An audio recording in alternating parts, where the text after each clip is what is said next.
noches, bienvenidos. Hoy día es lunes y son las 9:30 de la noche y estamos partiendo una nueva temporada de Alerta Temprana en Vía X. Nos cambiamos de día, lo que es para todos una buena noticia. Esperamos que nos acompañen como lo hicieron en la primera temporada, que duró 12 capítulos.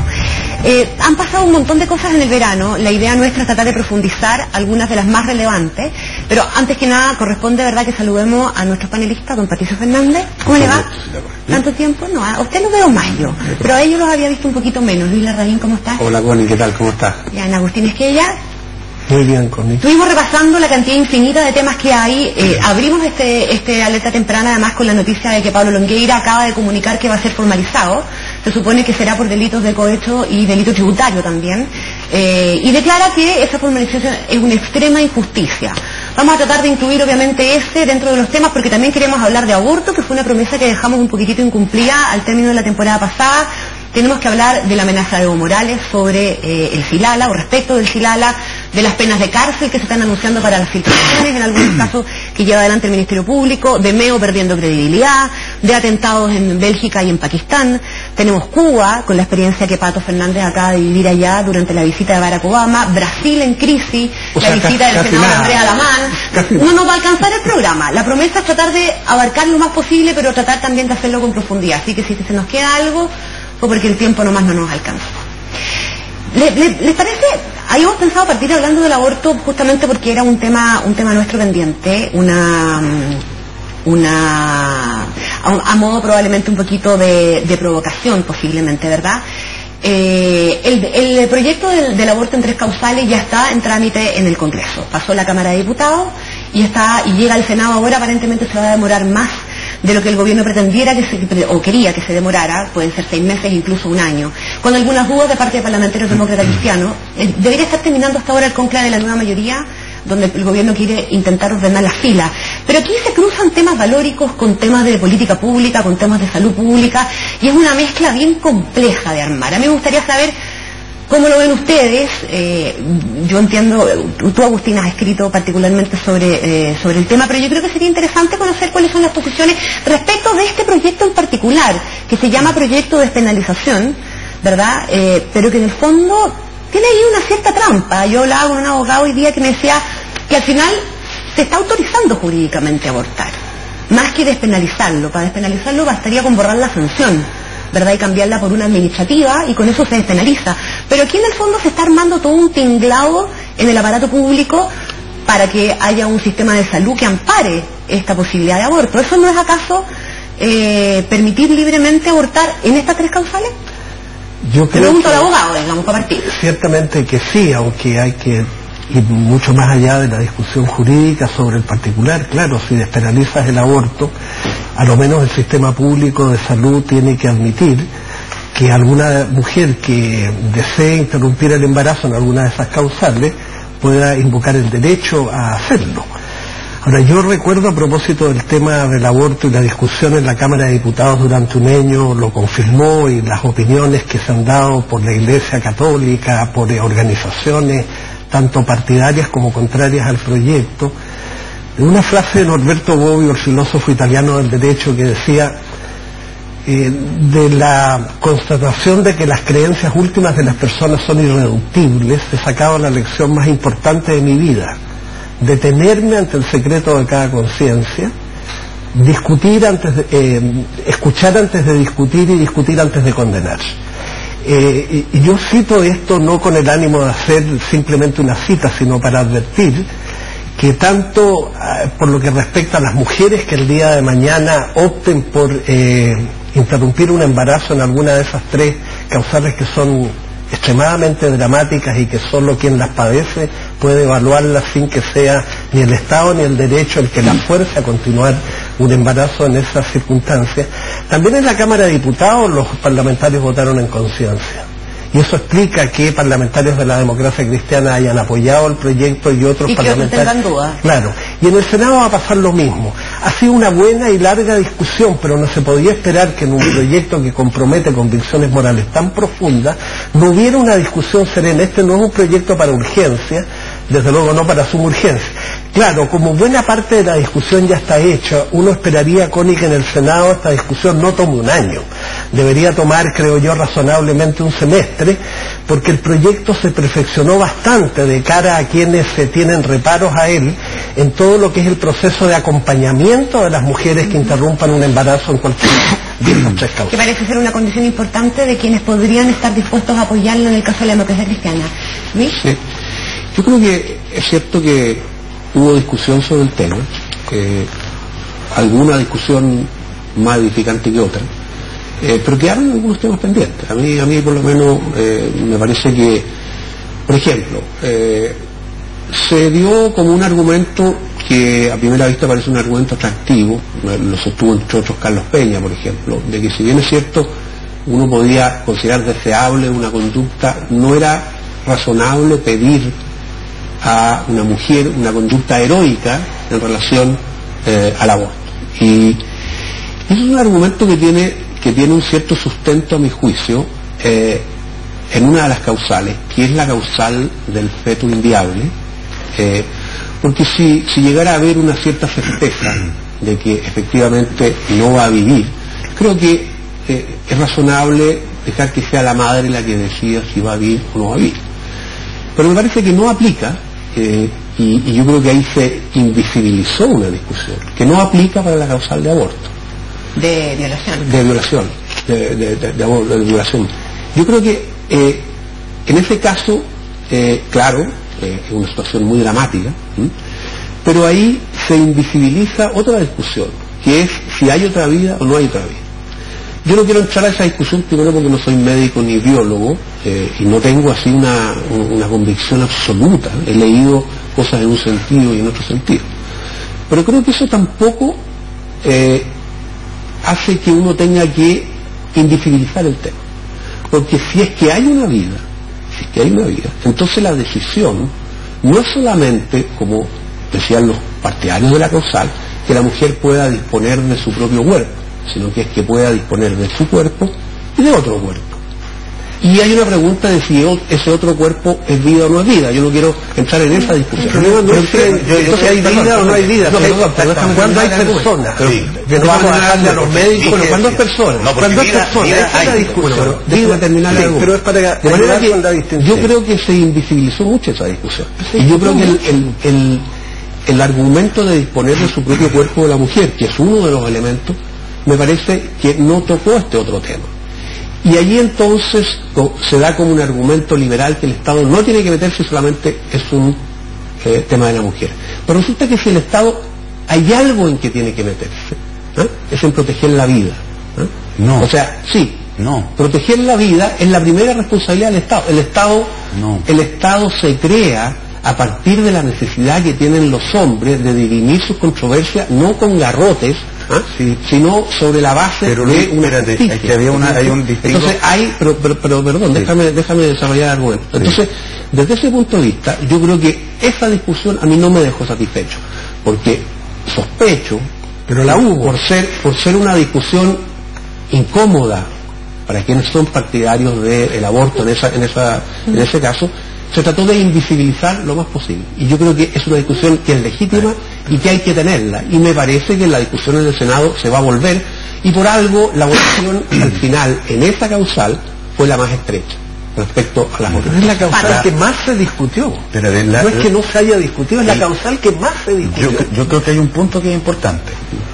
Uno, que no estamos discutiendo si hay vida. Porque vida hay... Sí, Miraldi dice que son células y ADN. No, pero es que espérate, es que es bien importante la distinción, porque un espermio es vida. La savia está llena de vida. En la biología completa habita la vida. Y no es la misión del Estado efectivamente proteger la vida. La vida humana. O la persona, que es una palabra que se ha usado con mucha liviandad. La frase que usó Girardi, digamos, no tiene nada de... no es para mandársela a guardar al bolsillo, es más o menos correcto. El asunto, si es que nos tratamos de poner de acuerdo en los conceptos, el asunto es que tú no puedes hablar de persona en el momento en que hay un óvulo fecundado. Porque tú parece que tienes más conocimiento de biología. No, si no tiene nada que ver con la biología. Es que no tiene nada que ver con la biología. Que no tiene nada que ver con la biología. Yo te digo, si hay una discusión sobre ese tema, es que no tiene que ver con la biología. Sí, claro que tiene que ver con la biología. No, porque la biología no decide, el derecho decide cuándo alguien es una persona, no la biología. De acuerdo, exactamente. Cuando hay vida, la vida la puede definir la biología. Cuando hay personas en el vientre de la madre es un acuerdo, no podemos dejarse de un acuerdo. O sea, podría ser de que se diga de que hay personas hasta el momento antes de nacer. Bueno, pero se podría practicarse un aborto entonces en este caso. Pero el concepto de persona es un concepto que los hombres acuerdan a través del derecho. Hay que distinguir cuando hay vida, desde el comienzo de la concepción, hay una gestación de vida. Yo creo que eso es muy peligroso. Y una esperanza de porque persona. Pero el concepto de persona es una mayoría decide que alguien no es persona.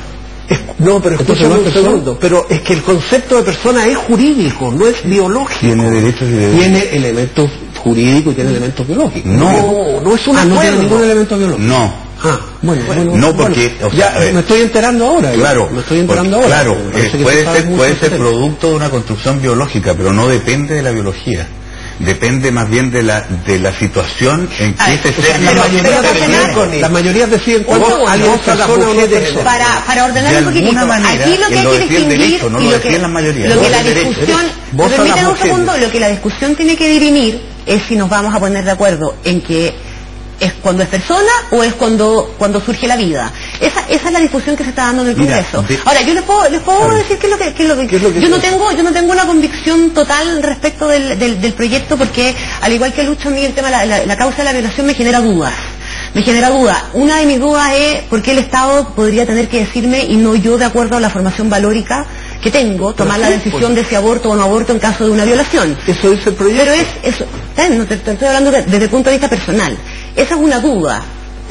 Ahora, me genera muchas dudas el caso de la violación. Me genera más empatía la segunda causa, la causa de la inviabilidad, siempre y cuando también haya condiciones de igualdad de acceso en el sistema de salud, en el fondo, para que el diagnóstico sea igual de bueno en Las Condes que en un pueblo del sur del país, digamos.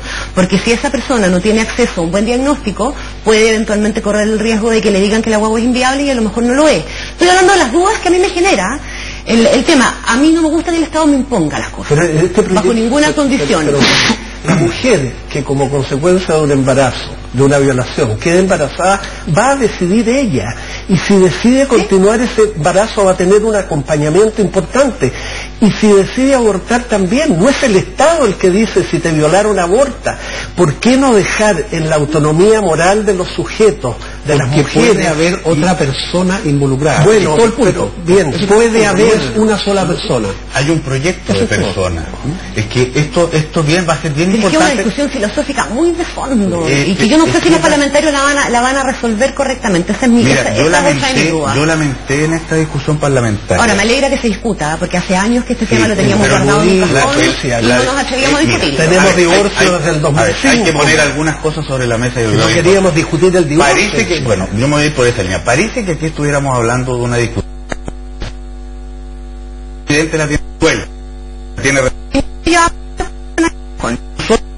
ver, un argumento suficiente. No es suficiente, pero sí es importante. ¿Por qué es importante? Porque esto se lleva mucho tiempo discutiendo, no somos los primeros que lo discuten, no se está originando eso. Y nuestra cultura en muchas partes lo ha resuelto. ¿Eso es suficiente? No es suficiente, por eso lo estamos teniendo. La discusión que se dio en el Parlamento, yo te voy a decir que los argumentos que dio nuestra modesta derecha chilena, me parece que a una persona inteligente como tú le deben haber sacado bastantes lágrimas de vergüenza. Hubo de todo, hubo discursos muy buenos. El parlamentario, el de Jaime Belolio, fue un muy buen discurso a mi juicio. Hubo buenos discursos y hubo malos argumentos. Es que hubo algunos que son bien vergonzosos. De la derecha y de la izquierda. Y también. Yo te apuesto, Luis, pero esto tampoco es un argumento suficiente ni nada, que este asunto se va a resolver en muy pocos años más. Yo no puedo olvidar cuando la UDI estaba en contra, a favor de mantener los hijos ilegítimos. No puedo olvidar, porque es el mismo proceso de avance, de respeto por los derechos individuales y las decisiones de las personas. No puedo olvidar que estuvo en contra los derechos del divorcio. Personas. Lo que pasa es que por eso yo, mira, a mí, lo que pasa es que a mí me admira, me impresiona, me espanta, me horroriza. Los derechos humanos, Occidente lo ha acordado, que no es lo mismo un embrión que una mujer que tiene 40 años y una vida por delante y por detrás. No es lo mismo. Podemos discutir esto durante largas horas y yo te voy a decir que mi emocionalidad lo responde antes que mi razón. Pero Pato, eso no está es lo resuelto mismo. médicamente hoy día. O sea, la primera causal hoy día está prácticamente resuelta. Bueno, pero es que incluso en el Hospital Clínico de la Universidad Católica, digamos, si tú llegas pero yo sé, y yo no sé si tú tienes alguna duda, yo sé lo que pasa, yo sé lo que yo pensaría y dónde estarían mis valores si es que a mi hija la violan y queda embarazada. No tengo mayores dudas, no tengo ninguna. Y si tú crees que a mí me va a conmover, me va a hacer llorar el embrión de 2 horas o 3 horas o una semana en relación a lo que le puede pasar a mi hija de 16 o 15 años, no me voy a confundir. No te creas que me voy a confundir. Y yo sé que prácticamente nadie que tenga la posibilidad de elegir se va a confundir. Estoy seguro que nadie se va a confundir. Estoy seguro que tú, Luis, no te vas a confundir. O sea, si a ti te dicen el efecto que puede tener sobre esta niña esto en su vida, tú no te vas a confundir. Entonces, me parece que esto esconde en el fondo una hipocresía muy brutal. El amor por algo que no vive, que no tiene contaminación, que no ha existido en su existencia el pecado, la corrupción, etcétera, es bien parecido a lo que está pasando ahora en la política, el gusto, digamos, la preferencia por esos que no han hecho nunca, no han metido nunca las manos al barro. El argumento que tú estás dando quiere decir de que tú no solo eres partidario del aborto en estas 3 causales, sino que el aborto en todas circunstancias. Absolutamente. Estoy convencido de eso, pero aquí lo que se está discutiendo son 3. Yo soy partidario del aborto libre de las mujeres hasta cierto momento, que se discutirá y se acordará comunitariamente. Siempre lo he sido desde hace muchísimos años. Y me parece muy raro incluso que aquí eso parezca un escándalo que no se puede ni plantear. Veo que Andrés Saldívar acusa a Girardi de pronto, como si fuera él lo que quiere es el pasar de más allá de las 3 causales. Doy por descontado. Quiero creer que en esta comunidad que lee, como conectada, que etcétera, hay gente que cree en eso, como en otras partes del mundo se cree. Y no creo que tiene una razón muy clara, que te lo dicen las encuestas. La mayoría de las personas están a favor de el aborto en las 3 causales. Claro, 70%. En cambio, la mayoría de la población no está de acuerdo con el aborto libre. Así, y esa es la razón por la cual este proyecto y no otro. Puedo acotar probablemente. Que además la coalición cree en las 3 causales. El 70% de los chilenos y chilenas, que no son personas moralmente descarriadas ni desviadas, está de acuerdo con el proyecto en las 3 causales. Sí, es un dato estadístico, pero no es menor. Yo creo que Peto hacía un punto, si esto no es sorprendente, los sectores conservadores chilenos, particularmente ligados a la Iglesia Católica, desde las leyes laicas de finales del siglo XIX, se han opuesto tenazmente, primero al matrimonio civil, no querían que hubiera matrimonio civil, a la ley de registro, los cementerios, a la ley de registro civil, a la ley de cementerios laicos. Acuérdense, pero Luis, yo no te interrumpí, puedo terminar, pero ¿cómo? Sobre el problema no te desvían, terminemos, perdón, yo interrumpido reiterado y yo quiero simplemente terminar un recorrido que yo sé que para la derecha y los sectores conservadores, no todos en la derecha son conservadores por fortuna, y Luis yo creo que es de los menos conservadores, pero se opuso también, como decía Patricio, cuando se quiso suprimir la distinción entre hijos nacidos dentro y fuera del matrimonio, porque dijo que entonces los hijos se iban a tener fuera del matrimonio. Perdió. En la ley de divorcio fue lo mismo. Acuérdense los spots del canal 13 de la Universidad Católica diciendo que los hijos padres separados eran vulnerables y potenciales delincuentes. Una discusión que tuvimos hace una década. Los sectores conservadores no aprenden de su propia historia, como a veces los sectores de izquierda en otros temas tampoco aprenden de su historia. Nada de lo que está ocurriendo es raro. Luis, palabra de cierre. Yo como palabra de cierre creo que... porque vamos a volver sobre el tema más. Sí, vamos a volver porque falta la tramitación en el Senado y todo lo más. Yo creo que el Estado tiene derecho a intervenir en una situación donde hay 2 personas cuya vida está en juego.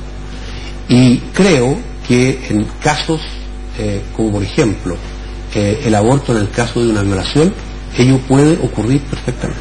¿no? Ya, no voy a cambiar de tema. Y por lo tanto, desde ese punto de vista, creo que es una discusión válida que hay que tener. Pero por eso, y creo que han tratado, quienes son partidarios de la causal, han tratado de invisibilizar. Pero si es la causal más discutida. Consulten a las mujeres que han sido violadas y déjenlas decidir de acuerdo a su autonomía moral. Eso supone que no hay otra persona. No somos menores de edad. Si fuera así, yo estaría de acuerdo. Correcto. Lo que tú decías, hay una lucha lingüística aquí. Vamos a cambiar el tema. Los quiero llevar, pero los pocos minutos que nos quedan, porque hicimos una oferta larga de temas, vamos a volver sobre el aborto de todas maneras. En otro programa. En otro programa, obviamente. Los 3 bloques. Tiene para rato. Los 3 bloques, eso, para que queden hasta aquí con nosotros. Y con invitados que desde las distintas ópticas defiendan, ataquen, contradigan. Viene el senador Andrea Lamano en el segundo bloque, pero antes yo les quiero plantear una pasada corta, porque yo creo que no vamos a tener mucho desacuerdo respecto de qué es lo que pretende Evo Morales ahora amenazándonos con, primero por mar y ahora por cordillera, digamos, ¿no es cierto?, con aguas que corren a través de la cordillera, con amenazarnos, con demandarnos por el uso de las aguas del Silala. Hay bastante consenso interno en Chile de que esto obedece más bien a una estrategia interna, de política interna de parte de Evo Morales, para fortalecerse porque está pasando por un momento complejo. Otros dicen que puede tener que ver con que está pispando que no les va a ir muy bien con la demanda marítima en La Haya. Pero yo creo que lo interesante es ver cómo está reaccionando Chile y si ustedes notan o no algún cambio en la estrategia. Nosotros tuvimos acá Insulsa, en la temporada pasada conversamos bastante de Evo Morales, y ahora pareciera que Chile está reaccionando con un poquitito más. A ver, está reaccionando.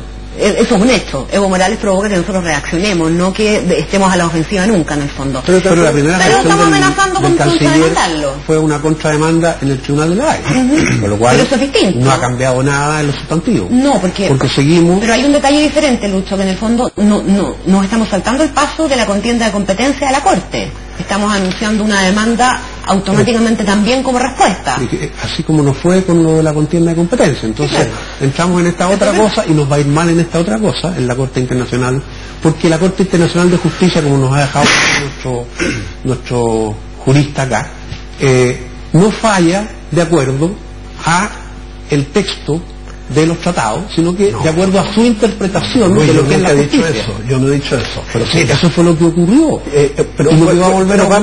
Vamos al tema actual. Yo tengo que reconocer ante ustedes, los telespectadores, que estos temas a mí me interpelan bastante poco. Las disputas fluviales, marítimas y territoriales entre los países vecinos, me parece una lata soberana. Lata es poco decir. Son de un anacronismo y despiertan los nacionalismos más encendidos y más grotescos. Fíjate que el canciller Muñoz dijo que vamos a responder con todo. Esa frase es del boxeo. Responder con todo es golpear. ¿Qué vamos a golpear? No es de salón tu proposición. ¿Qué puede ganar la gente que vive en Arica, que vive No lo sé. Yo creo que ellos son los más... Yo creo que ellos están un poco preocupados de este tema. ¿Puedo terminar? Yo creo que ellos son los primeros interesados en que algún día Chile, Bolivia y Perú conversen. Por supuesto que Evo no está favoreciendo esa conversación, para solucionar los problemas no en los tribunales, sino a través de la Cancillería. Nuestra Cancillería ha tenido actuaciones muy defectuosas en las últimas décadas, tiene déficit evidente. Entonces, cada vez que hay un problema con Bolivia, lo único que decimos, los tratados son intangibles, falso. 2 estados que suscribieron un tratado pueden modificarlo.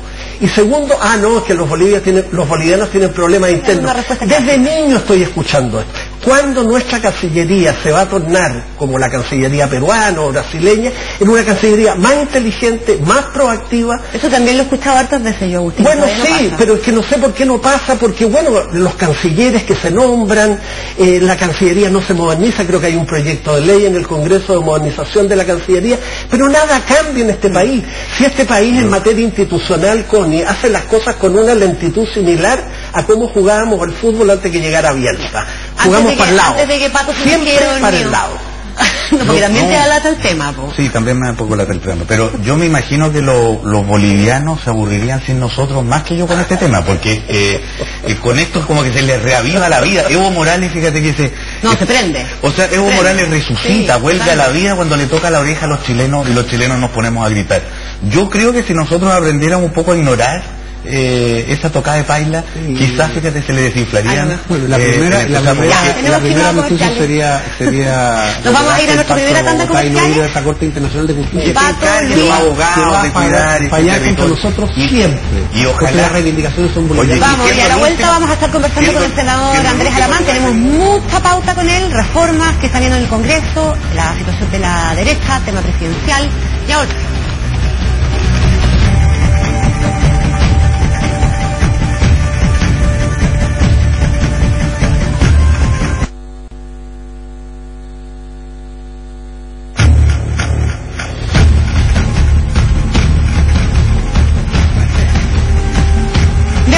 segundo bloque de Alerta Temprana y el senador Andrés Alamán. ¿Cómo está, senador? Muy bien. Qué bueno, exministro, expresidente de partido. No sigamos con lo de esto, que hasta ahí no me digamos. Miembro de las comisiones de educación y de trabajo, lo que nos va a dar bastante tema, pero yo quiero partir, tenemos que hablar de a favor o en contra del aborto, perdona, para terminar el ciclo anterior. Ya lo vi la entusiasta y enérgica debate que tenía. ¿Hay alguna de las causales que lo convoque, senador, o no? Yo de verdad creo que, bueno, yo soy contrario al aborto, así lo expresé en mi pre-campaña presidencial. Y no, pero lo que quiero decir que siguiendo las convicciones, yo creo que Patricio hizo una cosa que el bloque anterior, que yo consideré que fue muy honesta, fue decir, ¿saben qué más?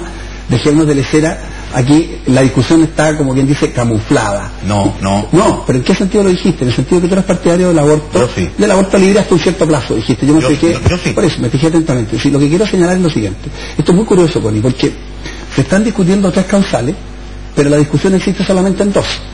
Porque en la primera simplemente no existe. Aquí moros y cristianos están absolutamente de acuerdo que el llamado aborto terapéutico no debe tener ningún reproche de ninguna naturaleza. Y la otra cosa que me pareció muy interesante y yo quiero decir lo siguiente, yo creo, Lucho, tú fuiste muy contemplativo, o sea, la verdad que el debate en la Cámara fue una vergüenza. Y mucha gente, claro, hubo excepciones como Jaime Belolio, como Nicolás Monker, pero muchas de las personas del centro derecha a mí me dieron vergüenza cómo argumentaron. Hay gente que argumenta mejor y otra peor. Está bien, pero algunos... Felipe Cas también hizo un... Sí, estoy de acuerdo, pero algunos de los nuestros lo hicieron, en mi opinión, en forma que a mí por lo menos me dio vergüenza. Lo quería dejar establecido porque considero, como dijo el propio Jaime Belolio, que hacen muy mal a los argumentos. Pero en todo caso lo que me pareció interesante fue lo siguiente. Entiendo que fue el diputado Juan Luis Castro que dijo que el número total de personas que se abarcaban con estas 3 causales, creo que eran 2.500 personas. Entonces, francamente, es una discusión camuflada, porque no estamos discutiendo para resolver, comillas, la situación de 2.500 personas. Pero son 2.500 dramas. Estoy de acuerdo. Lo que estoy tratando de decir que en el fondo está camuflada desde mi punto de vista la discusión. ¿Hay algo que usted lo está camuflada ya mismo, porque de las 3 causales estamos discutiendo 2 y porque obviamente no estamos referidos a un número significativamente importante. Una vida es muy importante. Para principios. Exactamente. ¿La aprobaría bajo alguna circunstancia? ¿Alguna condición que lo llevaría usted a votar a favor? Yo no estoy de acuerdo, voy a argumentar en su oportunidad, yo no estoy de acuerdo con... tercera causal, ¿no? No estoy de acuerdo y creo que la tercera causal es aquella que pone más en entredicho los temas de convicciones. La de violación. Pues claro, porque la verdad de las cosas, yo soy capaz, por supuesto, de entender la tragedia que hay ahí, pero simultáneamente, como se expresó en el debate que ustedes tuvieron, lo que no hay discusión es que ahí hay una vida, en el plazo que queramos establecer, totalmente viable. Pero cuando hay personas, lo determinará el derecho. Claro, sí. Eso es convencional, no es natural. Claro, pero también a usted decir que de las 12 semanas es persona.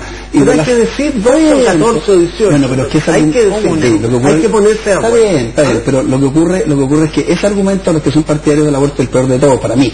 Porque salvo que se mantengan en la tesis de Patricia un aborto bastante más libre, se hace muy complejo argumentalmente, porque entonces vamos a decir que las personas son a las 12 semanas y a las 11 semanas no es así, y no sé cuántos días no es persona, no huele. Los delitos eso para gente inteligente no huele. Pero espérate, ¿cómo que no? Los delitos prescriben en una fecha puntual y un día antes no está prescrito. Pero decir que hay vida, que hay un ser humano a contar de las 12 semanas y cuando son 11 y no sé cuántos días, es que es una convención. Es que la vida no es una convención. Pero bueno, eso es parte de la discusión. Creo que es el punto más flojo de lo que son partidarios del aborto. Senador, hace poquito rato atrás el ex senador Pablo Longueira emitió una declaración donde nos comunicó a todos que lo iban a formalizar antes de que el Ministerio Público lo hiciera. Y dice ahí que la formalización se traduciría en su caso en una extrema injusticia. ¿Está de acuerdo con una frase como esa? Para eso están los tribunales. Cuando se producen procesos judiciales, ustedes saben que antes de la formalización hay una simple investigación. Cuando se produce la formalización, valga la redundancia, es que en definitiva ya hay claramente una persona que es imputada. Posteriormente vendrá la acusación, y yo francamente creo que lo que se pueda decir o no decir en este, como dirían los españoles, interín, es absolutamente irrelevante. Aquí tienen que hablar los tribunales, y la verdad que las opiniones que puedan dar los afectados o terceros no creo que vengan a estar. Y a una consecuencia directa de esto, que no solamente afecta a Longueira, sino que afecta a otros también, particularmente en la UDI y algunos en la nueva mayoría, pero como usted es de la ex alianza, a mí me cuesta el nombre nuevo. Chile Vamos. Chile Vamos, Chile. Yo le digo Chile. Yo también le digo Chile. Bueno, sí ha tenido efectos políticos importantes en la estructura y en la consolidación de la nueva de la alianza como oposición, como sector de la oposición.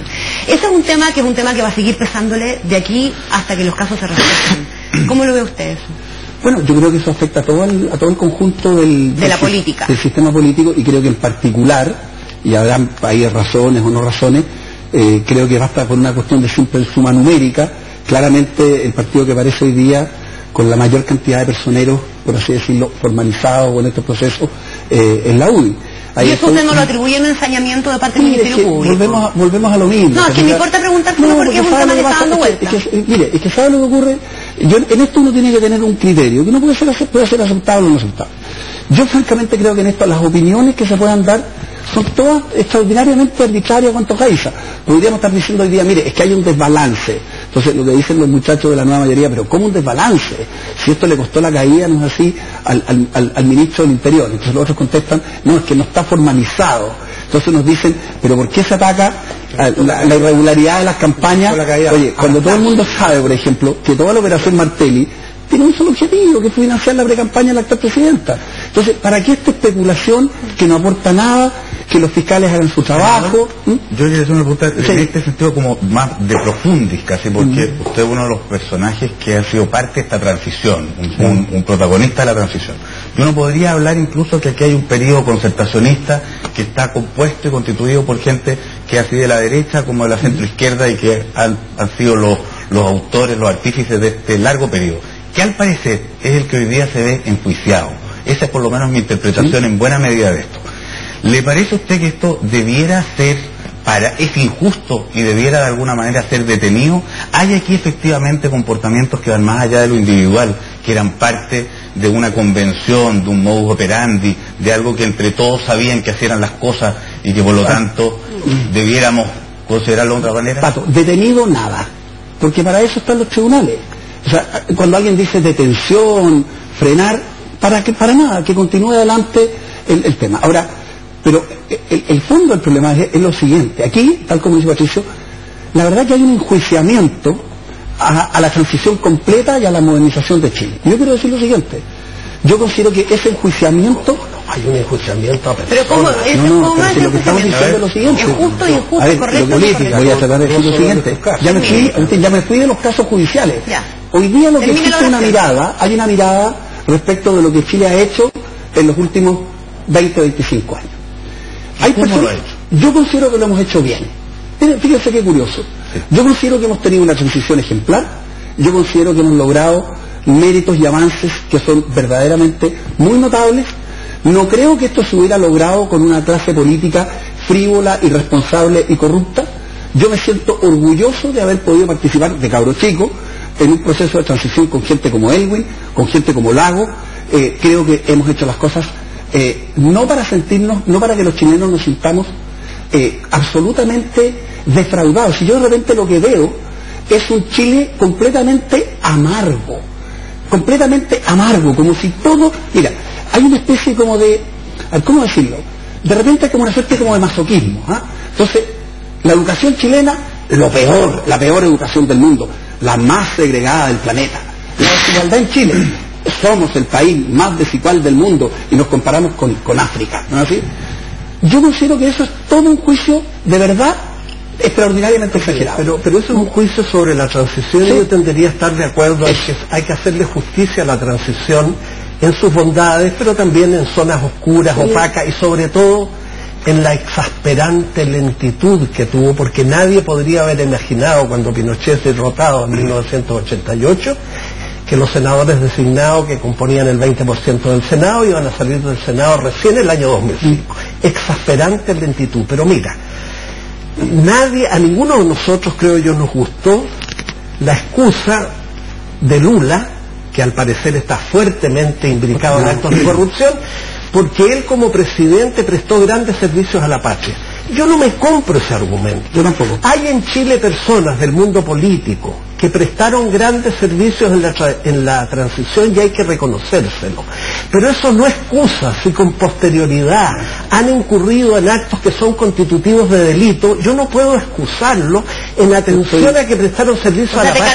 Te cargó lo que dijo Enrique Correa en la entrevista al Clínico. No me parece en absoluto que la tesis de Enrique Correa sea la correcta. Enrique Correa estaba defendiendo a Longueira, o pidiendo comprensión para Longueira, seamos justos, pero en el fondo estaba pidiendo comprensión para sí mismo también. Oye, pero déjame decir una cosa, yo quisiera argumentar en la misma línea que tú acabas de argumentar con un ejemplo que creo que viene justo, que calza justo. Kohl. O sea, Helmut Kohl es ni más ni menos que el artífice, no es así, de la unificación alemana. O sea, si uno dice históricamente hablando, después de la caída del muro, por Dios, la unificación alemana puede ser un elemento histórico de una gigantesca envergadura. Y tal como dices tú, finalmente él termina su vida política precisamente por un problema de financiamiento irregular de su campaña. Y no hubo nadie en Alemania que dijera, oiga, momentito, fíjese que como Kohl fue tan importante para la unificación alemana, en este caso no vamos a tener con él una política de indulgencia. Pero yo te quiero llevar un poco a futuro, porque en lo que está pasando hoy día, claramente tenemos un gobierno muy desprestigiado, con muy bajo nivel de apoyo en todas sus reformas. Y tenemos por otro lado una oposición también muy desprestigiada y con muy poca capacidad de maniobra.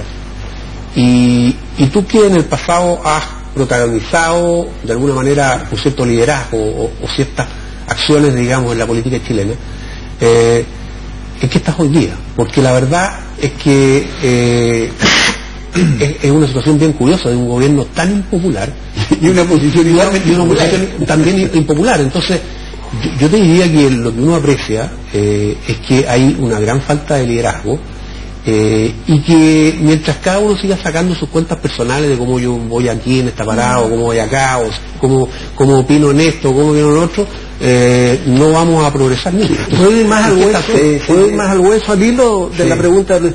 ¿Usted ambiciona ser presidente de la República, que sería una ambición legítima? Ya no. El segundo, ya me contestó que no ambiciona ser presidente de la República. ¿Qué interesante? ¿Cuándo se le acabó la ambición?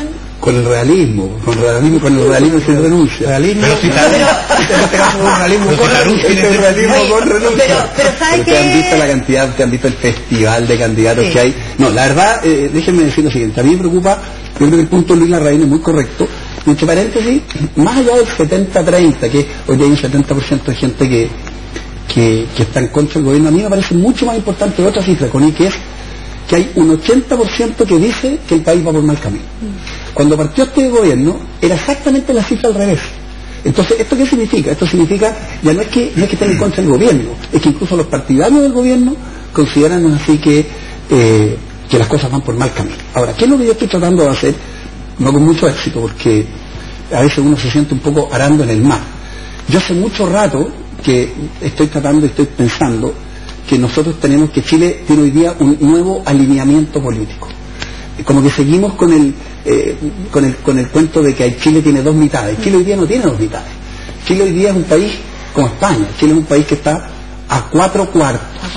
Y para mí, ¿dónde están esos 4 cuartos? Esos 4 cuartos están claramente en un sector, llamémoslo, lo que podría ser el Podemos chileno, Connie, donde yo pongo ahí a Meo, a Navarro, a gente como Boric, que yo considero de los dirigentes jóvenes de izquierda de lejos el más talentoso, obviamente Jackson.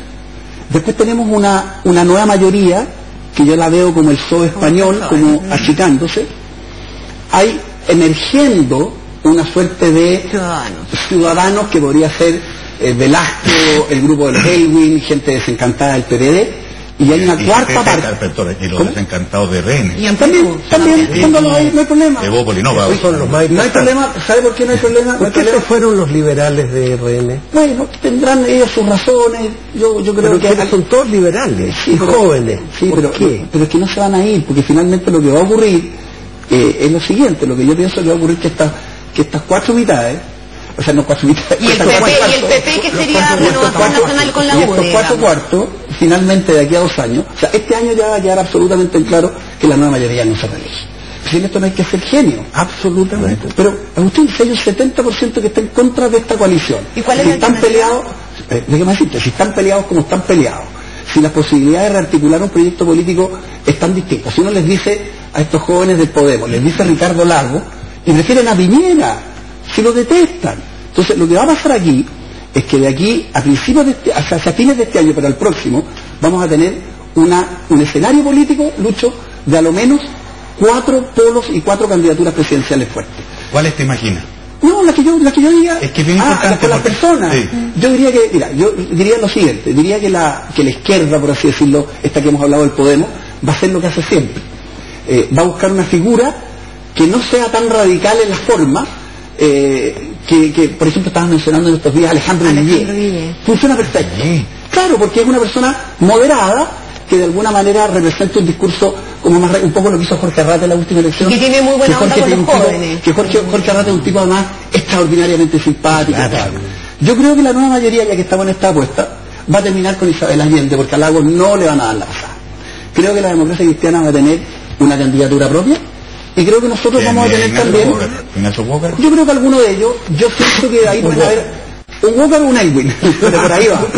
Yo creo que puede estar ahí Velasco también, y con el la Lili, y bueno, y va a haber alguien que va a representar a la centro derecha. ¿Por qué, Andrés? ¿Pero quién es ese alguien? Yo creo que diría que está el mejor posicionado es Sebastián. De ahí viene el llano. ¿Por qué usted descarta con tanta facilidad a Lagos no le van a dar la pasada?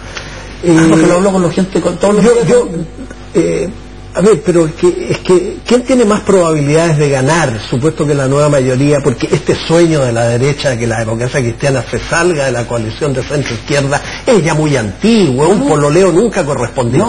Lo más probable, eso como es imposible, pero lo más probable es que precisamente un candidato como Lagos hace innecesaria una candidatura de la democracia. ¿Por qué descartar eso? Yo te escuché lo que decía más como la expresión de un deseo, porque en ese esquema gana la derecha. No, lo que pasa es lo siguiente, gana la derecha. Este sábado la democracia cristiana va a resolver 2 cosas.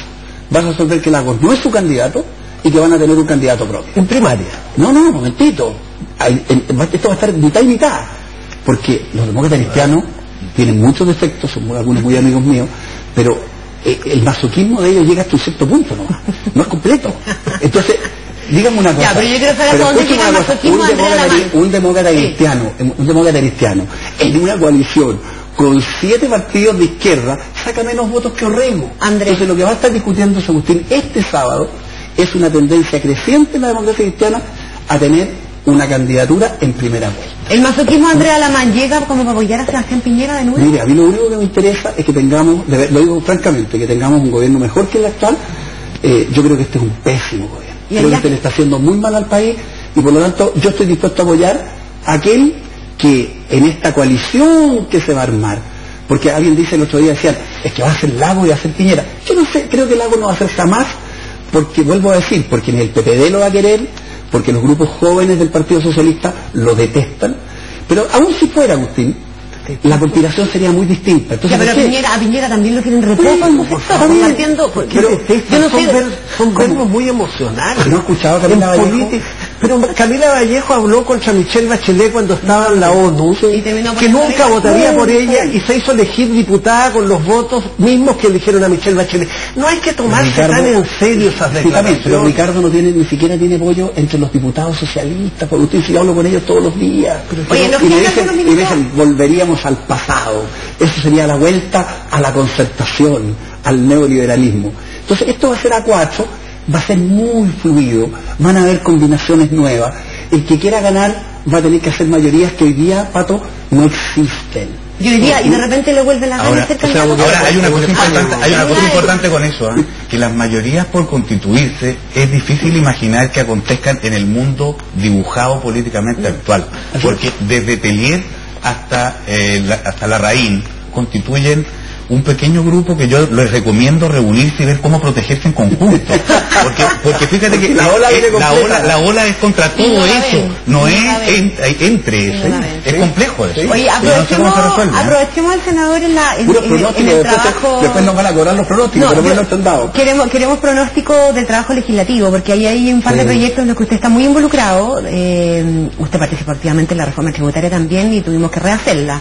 Nos gustaría saber si vamos a terminar rehaciéndola la laboral y la educacional también, o hay algún margen para que esta cuestión y esto para molestarte a ti. La laboral, en algunos de sus aspectos importantes, la va a corregir el Tribunal Constitucional, como siempre. Claro, cuando se pierden las votaciones en el Congreso, vamos al Tribunal Constitucional. Lo que pasa es lo siguiente. Pero por favor, lo que pasa ganen las votaciones, y ustedes respeten la Constitución, claro. Pero como si yo no soy parlamentario, ¿por qué me pide a mí que respete la Constitución? Porque es muy simple, mira. Para que no opere el Tribunal Constitucional, lo único que tienen que hacer los parlamentarios de la nueva mayoría es legislar. Miren, tienen todo el derecho a cambiar la Constitución. Hagan una asamblea constituyente, hagan estas patotas que quieren hacer en los cabildos, no hay problema. Pero mientras la Constitución está ahí, tienen la obligación de respetarla. Entonces, en esta reforma laboral hay errores de tanta envergadura que los propios... A ver, específicamente estoy diciendo lo siguiente: extensión de beneficio. El propio gobierno sabe que el proyecto, como establece una afiliación forzada, es completamente inconstitucional. No hay nadie que lo dude. Es más, hay ministros de este gobierno que quieren que vaya al Tribunal Constitucional hay informes de destacados juristas que tiene el propio gobierno, que entre paréntesis me los prometen que me los van a entregar a cada rato y nunca lo hacen, que señalan específicamente que en ese aspecto es inconstitucional. Entonces, la reforma laboral quedó bastante mal, algunas cositas logramos corregir, pocas, y algunas, como estas, se van a tener que modificar. Pero habrá una reforma laboral finalmente. Va a haber una reforma laboral totalmente contraria a lo que se requeriría hoy día. Pero la va a haber. Como hubo reforma de sustitución del binomial. Claro. ¿No es acaso un gobierno que está teniendo mucho éxito legislativamente? Pero gana. Claro, en política, ¿qué cuenta? Yo no soy político, pero en política, ¿qué cuenta? Y como en el fútbol, cuenta el marcador. Claro, el marcador es 70-30. O sea, les ha ido tan bien que cada vez son más impopulares. Pero es que la democracia tiene que ver con eso. Una reforma laboral. Yo no mido la democracia con la escuela. ¿Cuál es el mayor problema que tenemos en el régimen laboral chileno? Tenemos una falta de acceso de mujeres y jóvenes al mercado del trabajo enorme. Para pagarles menos. Y una mala distribución de para pagarles menos. Para eso tienen más mujeres y jóvenes en puestos de trabajo. Son más baratos. Pero si eso es la lógica de los empresarios. Los empresarios, los liberales manchesterianos. El derecho del trabajo nació como un derecho que protege al trabajador en la sindicalización, en la negociación. ¿En qué se hace necesaria una reforma laboral en Chile? Por ejemplo, ya lo acabo de decir. En productividad, en adaptabilidad, en acceso. Eso no es derecho del trabajo. ¿Qué es lo que será? Será derecho al crecimiento económico no depende del derecho del trabajo, Andrés. Pero por supuesto que sí. Las normas que hoy día, déjenme decir lo siguiente: si uno mira hoy día lo que están haciendo los países, comillas, socialistas en Europa, están haciendo una reforma laboral completamente distinta a la que estamos haciendo acá. Pero déjenme dar otro paso. Pero se morirían de llegar a lo que tenemos en Chile. No es verdad, eso no es así. Pero no contratarían a José Piñera para que hiciera un plan laboral en Francia. Pero si eso es lo que tenemos, ustedes contratarían a Bárbara Figueroa para que el país creciera. Oye, ¿cómo se llama? A Guillermo Tellier. Eso va a ser, mira, un país que, yo la solución que tú das, un país quiere crecer en América Latina. Entonces, ¿a quién van a buscar? No van a ir a buscar a Andrés Velasco, no. Vamos a ir a buscar a Guillermo Tellier. ¿Tú crees que lo único importante es que un país general del PC? ¿Tú crees que lo único importante es que el país crezca? ¿Por qué oponen el crecimiento económico a los derechos? Una cosa, ¿por qué opones el crecimiento económico a los derechos de los trabajadores? No lo pongo. Cuando en 1800 los trabajadores y los derechos de los trabajadores en esta reforma laboral se están conculcando. Hoy día no es lo que dicen los representantes de los trabajadores. Mira, puedo poner un ejemplo fuerte. Yo me imagino que cuando Lincoln en Estados Unidos consiguió hacer aprobar en 1865 la ley que abolió la esclavitud, los propietarios de esclavos y los economistas de la época deben haber dicho, esto va a causar, ¿cómo que no había economistas en 1865 en el mundo? Deben haber dicho, esto va a causar muchos problemas al empleo y a la economía. Es el mismo argumento. Pero es el mismo argumento. Claro que la supresión de la esclavitud causó problemas a la economía. Sindicato del senador Alamán cierre. Porque ¿qué otra cosa queda? Démosle 3 minutos para que cierre. ¿Qué otra cosa se tiene que corregir? ¿Qué otra cosa se tiene que corregir de verdad? Bueno, tú eres un hombre del mundo universitario. Nada más. No, y nada menos. Un modesto profesor de pueblo. La implementación de la gratuidad, pero si eso es un chiste, pero es un chiste completo. Si esto ha sido pero mira, como dice entre paréntesis Mario Weissmuth, que nadie podría decir que Mario Weissmuth es un derechista partidario de la esclavitud, como dices tú. No, es la persona de 2020. Lean las columnas que él dice de cómo se ha implementado esto. Si esto se ha implementado con una desprolijidad enorme. Hay que arreglarlo en el camino. Mira, y la otra cosa que el próximo gobierno va a tener que implementarlo mejor. Lo último. La ley de la llamada inclusión. Porque si no parten los viajes. Oiga, en 2017, escuchen una cosa, responsabilidad. Toda esa ley va a tener que tener una reforma mucho más importante que la reforma tributaria. Porque, por ejemplo, la obligación de adquirir los inmuebles, escuchen una cosa, no tiene plata. No hay cómo financiarla y técnicamente está tan mal diseñada que yo puedo asegurar que antes del primer semestre del 2017 esa ley, como está, va a estar completamente modificada. La reforma. Un millón de gracias por venir a conversar con nosotros. A conversar, a pelear, a pronosticar el apocalipsis. Muchas gracias. Que esté muy bien. Volvemos al último bloque.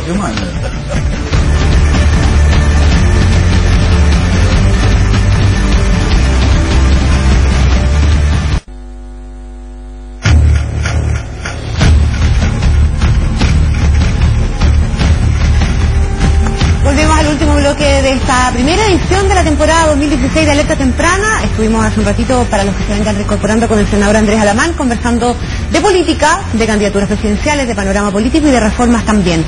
Pero donde hay reformas, y esa cuestión sí que es absolutamente indiscutible, es en Cuba. Y nosotros tenemos el privilegio de contar acá con don Patricio Fernández, que se ha vuelto no solamente un asiduo visitante de la isla, sino que probablemente de las personas, y lo digo yo con poca humildad para ti, digamos, que más sabe de Cuba en este momento en Chile.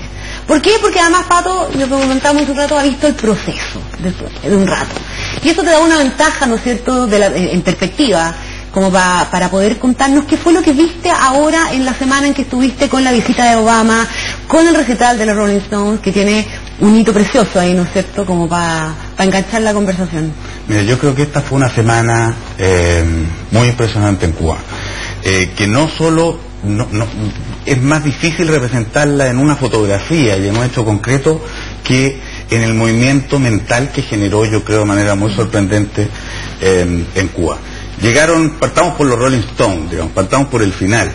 Primera vez no tan en la historia, un poco conocidos, prohibidos durante 50 o más años. En Cuba estaban prohibidos los Rolling, también los Beatles. Allá eran más Beatlemaníacos que Rollingas, como dicen los argentinos. Y de pronto aparece este grupo el día viernes a las 8:30. Se prenden unas pantallas gigantes en un país donde las televisiones son todas se ven granuladas, con dificultad tú distingues la imagen en la pantalla, son todas viejas, y aparecen en todo su esplendor unas pantallas gigantescas, que yo cuando vi eso dije, en este preciso instante está entrando Cuba en el siglo XXI. O sea, llegó de golpe y porrazo la tecnología, el rock and roll en su máxima expresión, con el mejor grupo de los últimos años, un grupo que existe desde el año 62, que reúne y recorre prácticamente la historia de la revolución. O sea, si la revolución empezó en el 59, los Rolling Stones empezaron en el 62, comparten una historia, y de pronto entran en esta isla los Rolling Stones y abren su concierto con una declaración increíble. Dice Mick Jagger, sabemos que aquí en la isla ha habido complicaciones para escucharnos, pero aquí estamos. Al parecer los tiempos están cambiando, ¿cierto? Y la gente, sí. En una semana que había empezado días antes con la llegada de Obama, un personaje que le habló a la gente como no tenían recuerdo, que viene y dice cosas tan conmovedoras como, cita un verso de Martí, entonces dice, traigo una rosa blanca, y dice, ofertando la paz a este pueblo como señal de paz, y dice, vengo a cerrar el último episodio de la Guerra Fría en América Latina. Entonces viene y cuenta Obama que su padre llegó de Kenia a los Estados Unidos el año de la Revolución, que él nació el año de la invasión a Bahía Cochino, y que aquí hay un pasado con el que terminar, que no le corresponde, que no lo tienen, que no tiene por qué. El punto generacional que es Obama ya. Claro, que no tiene por qué condenar al resto, y yo le diría que les podría hablar muy largamente de esto, digamos, pero de pronto entró en la gente. Sí, pero eso es lo que quiero que vayas ahora. Sí. ¿En qué le cambia la vida al ciudadano cubano? Todavía nada. Nada. A ver, en el año... expectativa. En el año y tanto... O sea, yo leí ayer que fueron detenidas varias de estas señoras de las damas de blanco. La señora dama de blanco, que es un tema no precisamente central allá, la detienen todos los domingos. Sí, después de unas marchas, no voy a festejar que eso acontezca. No, claro. Por supuesto, no voy a festejar que eso acontezca porque no debiera suceder, pero es un grupo que es poco representativo. Una de las complicaciones que pasa en la isla es que no hay una... ¿Cómo sabemos que es poco representativo si no hay elecciones? Porque mira... hace 55 años, claro, no hay elecciones libres ni libertad de prensa. Complementando la pregunta de Luis, si entró Obama, entraron los Rolling Stones, sí, va a entrar el McDonald's, Starbucks, todavía estoy seguro, sí, van a entrar. El punto es cuándo uno puede esperar de manera razonable, más allá de los deseos que uno querría que fuera muy pronto, cuándo entran la democracia, los derechos humanos y el respeto a la disidencia, porque esas mujeres vestidas de blanco que son sacadas con la fuerza, aunque sean 2 o 3, están siendo reprimidas, y eso no se condice ni con la democracia, ni con los derechos humanos, ni con el respeto. ¿Cuándo podría esperar uno? Yo más bien tiendo a ser no escéptico, pero no va a ser tan rápido. Te voy a decir cosas porque el tema cubano está plagado de contradicciones. Yo no he visto nunca en Cuba, creo ser muy responsable lo que te voy a decir. La demanda democrática es algo que no está. No es un tema que tú encuentres en la gente. Por realismo. Porque llevan 55 años. No, llevan mucho más. No llevan mucho más que antes estaba Batista. Sí, pero por un periodo muy corto. No, porque antes los presidentes, desde Machado en el realismo, ¿tú crees que ellos no quieren?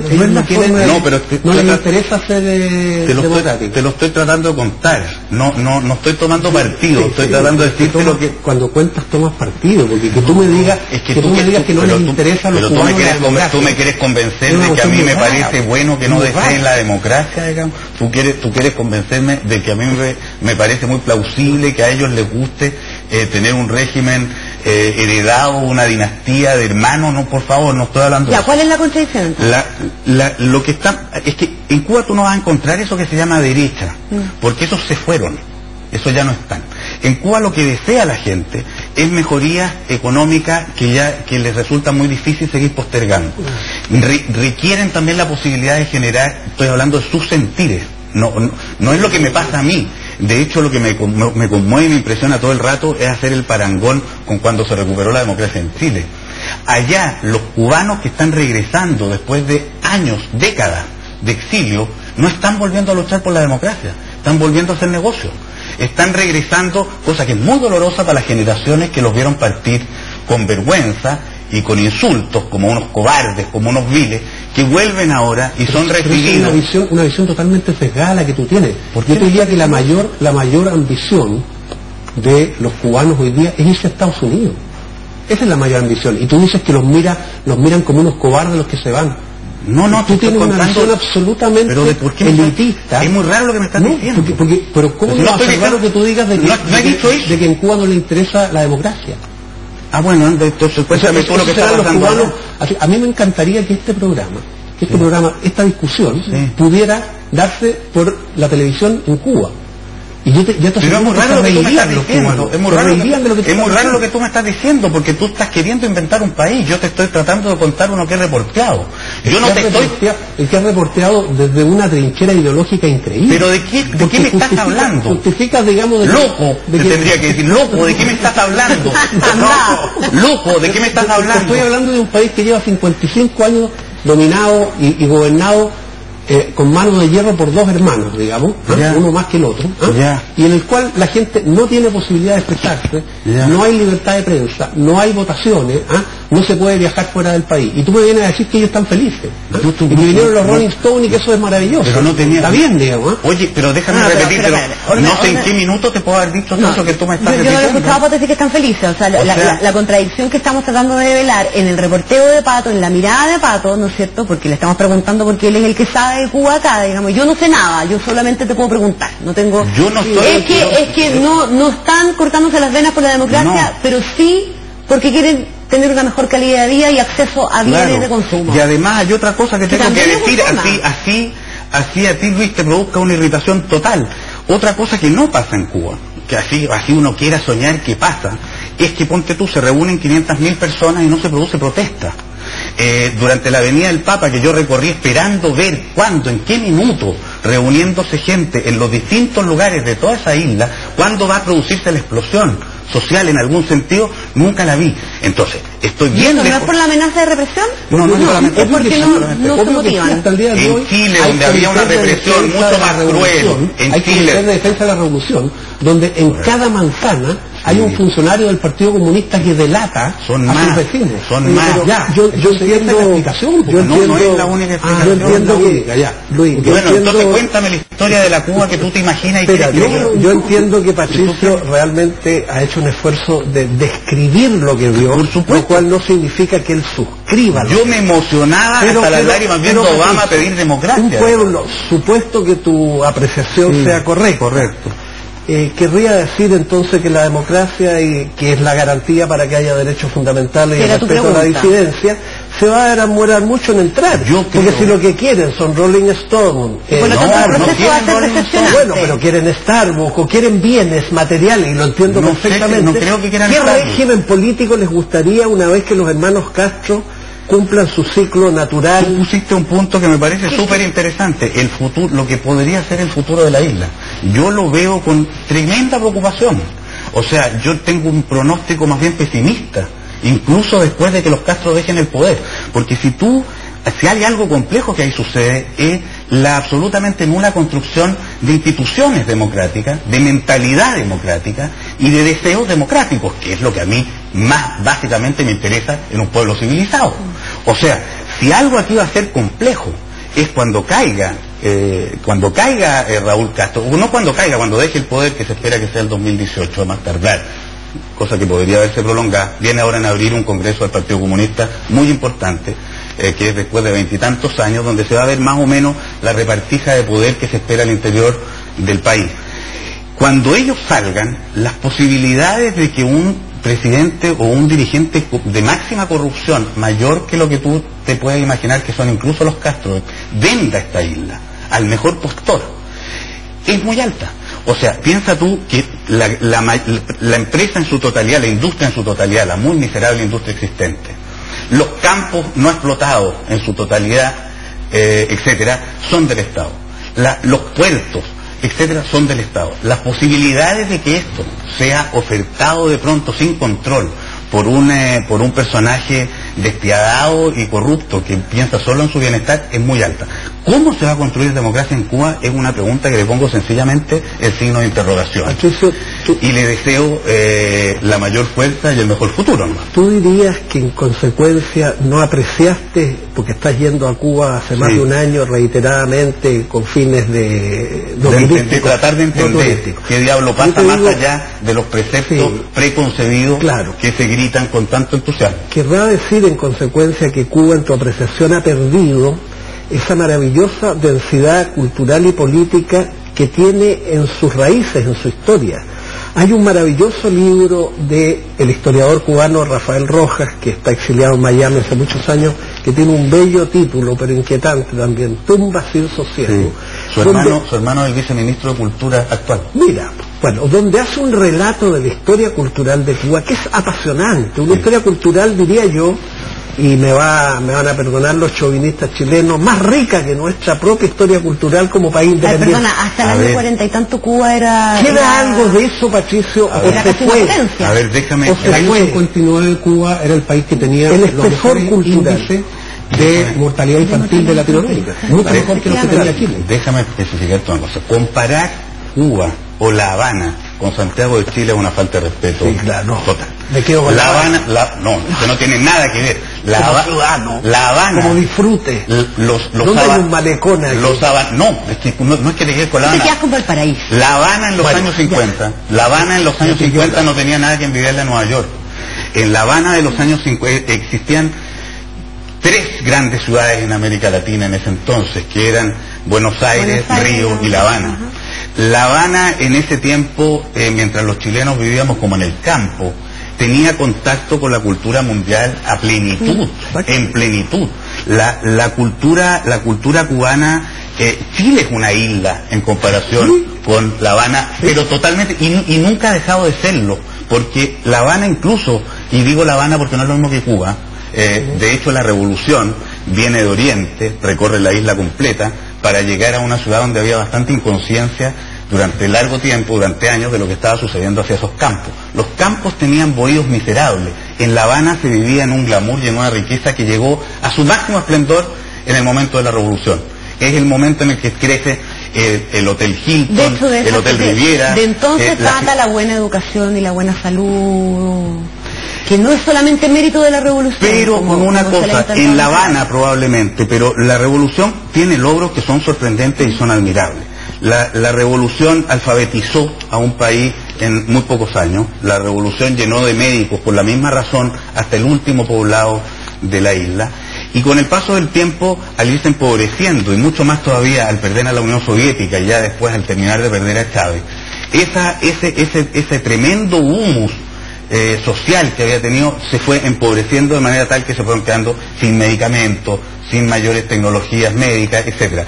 Pero de que esas dos cosas son un logro, vayan y pregúntenle a Obama, que fue a reconocérselo a los cubanos en su propia cara. O sea, ¿qué fue lo bonito de Obama? Obama fue y le reconoció a los cubanos sus logros, le dijo a los cubanos lo que no les parecía de ahí, le dijo que Estados Unidos no era ninguna maravilla ni era el reino de los cielos, que tenían sus propios pecados, que tenían sus propios problemas y que había llegado el momento de entenderse en sus diferencias. Eso fue lo que le fue a decir Obama. ¿Sumado a qué? Sumado a la oferta casi utópica de lo que el libre mercado les podía dar. Cosa que generó ahí un sarpullido, una corrupción, una corrosión de las convicciones, de las cosas, etcétera, muy fuerte. Pero eso ya existe hace muchos años. No existe hace muchos años. Existe hace muchos años. Yo lo he escuchado, lo he visto en Cuba y lo he escuchado también de gente como Giovanni Sánchez. Sí. No existe hace muchos años porque... A mí me tocó ir a una conferencia cuando vino Giovanni Sánchez a Chile. Sí, yo estuve con él en un panel. Y estuvo la Carolina Toá. Sí.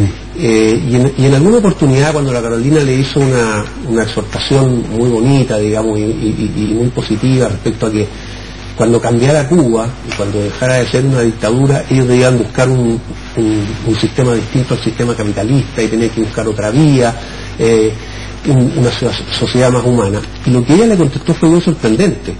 Giovanni le dijo, no, espérate un momentito, le dijo, tú no le puedes pedir a un cubano que ha estado privado del consumo durante todo este tiempo, que desprecie el capitalismo. Y le dijo algo... Por lo menos capitalistas. Le dijo, sí, claro, los que tú conoces, pero esos son especiales. Qué cansado pero mira, Giovanni Sánchez, que vive allá, le dijo a la Carolina Toá, pon tú a un cubano en un supermercado de los Estados Unidos y el pobre se vuelve loco. Eso es lo que quiere la mayoría de los cubanos. No los que tú visitas. ¿Pero cuáles visitaste tú? ¿A cuáles visitaste tú? Yo fui hace muchos años. Entonces no me digas esta ridiculez. Lo que yo visito. ¿Por qué va a ser una ridiculez? Porque ¿de dónde me dicen los que yo visito? ¿Qué sabes tú los que yo visito? ¿Por qué se arriesgan su vida miles de cubanos para cruzar un mar 90 millas infestado de tiburones? Porque tiene que haber una insatisfacción muy inmensa de estar viviendo ahí, pues. Claro. en eso estamos de acuerdo. Pero es muy raro lo que tú me dices, porque tú mismo me dijiste que lo que ellos quieren es vivir mejor. Tal vez haya que... Entonces tú me dices que no son capitalistas. Pero es que tú me estás poniendo... No, porque tú crees que vivir mejor es el capitalismo. Pero a ver, pero eso es muy raro, esto es lo más ridículo que hay. Tal vez haya que hacer una distinción entre economía de mercado y capitalismo. No es exactamente lo mismo. Economía de mercado hay en la gran mayoría de los países del mundo, excepto Cuba, es Corea del Norte. Bueno, pero ya, y está muy bien. ¿Quién hoy día sensatamente no estaría de acuerdo con una economía de mercado, por supuesto, bien regulada para que los poderosos no abusen de los vulnerables? Pero el capitalismo es mucho más que una simple economía de mercado. Y por último, si tú los confundes, hay capitalismos. No es el mismo el capitalismo en Suecia que el capitalismo en Estados Unidos, que en México. Entonces tal vez uno podría cifrar una esperanza en que Cuba, en tiempos que no podemos determinar cuáles van a ser, quizás más lentos, van a pasar primero a una economía crecientemente libre. La quieren, me imagino. Y una economía libre de alguna manera favorece una opción por la democracia. De manera que, ¿por qué ser tan pesimista? Aunque yo confío en que tu apreciación no es incorrecta, si no, no la estarías diciendo. Mi pesimismo ojalá se vea discutido y corregido y desmentido. Bueno, eso yo creo que tienes un punto, yo quiero concordar en algo, que la falta de instituciones va a ser un problema, porque ¿sabes lo que pasa? Que, por ejemplo, lo que pasa es que tú no pretendías concordar o no, tú quieres contar una buena transición. No, eso ya, vamos a hacer una oportunidad. ¿El punto de acuerdo, por favor? El punto de acuerdo es que efectivamente la falta de instituciones puede hacer que la transición después de los Castro sea muy compleja, porque hay otro ejemplo en que la transición ha sido razonable. Por ejemplo, en Alemania. En Alemania, entre la Alemania oriental y la Alemania occidental. Y es lógico que haya cubanos que viven en Estados Unidos y en otras partes del mundo que quieran volver a su tierra y quieran volver a hacer negocios. El punto es que no sea una transición por la falta de instituciones más parecido a lo que ha sido el capitalismo ruso, por ejemplo, después de la caída del muro. Y en eso yo creo que están más de acuerdo en lo que creen. Oye, tenemos unos pocos minutos. Me gustaría anticipar un par de cosas importantes que se vienen para Brasil, siguiendo la lógica internacional, pero antes, y porque nos han combinado bastante a hacer alguna referencia, está el famoso tema de la que se ha llamado la ley Mordaza, ¿verdad? Que es este proyecto, esta indicación que mandó y reconoció que le había enviado en su calidad de vicepresidente en su momento Jorge Burgo, a petición del Ministerio Público, para penar o aumentar las penas por las filtraciones que se den desde la Fiscalía. En un principio, los fiscales aparentemente, y lo dijo Andrés Monte y desde el Ministerio Público se ha reconocido así, estuvieron de acuerdo con la idea de penalizar tanto a los fiscales como a sus asistentes en calidad de funcionarios públicos, ¿no es cierto?, que participaran de alguna filtración. Referido siempre a casos de alta connotación, pero no política, sino más bien delictual. Estamos hablando de lavado de dinero, estamos hablando de narcotráfico, etcétera, por los problemas que esas filtraciones generan en la investigación. El problema, y se ha llamado ley Mordaza, viene de que se sanciona con presidio menor en su grado mínimo a cualquier persona que viole la norma, y eso ha sido interpretado como que a los periodistas también, e incluso podría arrastrar a los imputados y a los querellantes, digamos, a los intervinientes. A mí me parece que estamos exagerando un poco la interpretación, porque esta cuestión se debería arreglar, ¿verdad? Y que debiera quedar explicitado que solamente se hace referencia a los funcionarios públicos, que son los que debieran verse eventualmente sancionados, y además debiera quedar bastante claro respecto de qué casos, porque hoy día la suspicacia te lleva a pensar, no, esto tiene que ver con los casos de financiamiento de la política. Sí, bueno, no tiene que ver con eso, se supone que no. Pero es que la sospecha está que sí. Por eso, entonces yo creo que aquí hay alguien que está sacando las castañas con la mano del gato, porque si hay filtraciones indebidas desde el Ministerio Público, si son los fiscales los que filtran, entonces esa es pega del fiscal nacional y él tiene que arreglar su pastel. Y yo creo que está sacando las castañas con la mano del gato. Obvio. Es como, aquí tenemos mucho esa costumbre de que hay que hacer una ley porque, si bien es cierto, los jueces tienen la facultad de hacer tal cosa, no lo hacen. Entonces hacemos otra ley que los obligue a hacerlo. Bueno, si ya no cumplieron la primera ley, no van a cumplir la segunda. Hay leyes que funcionan las filtraciones en el caso de narcotráfico.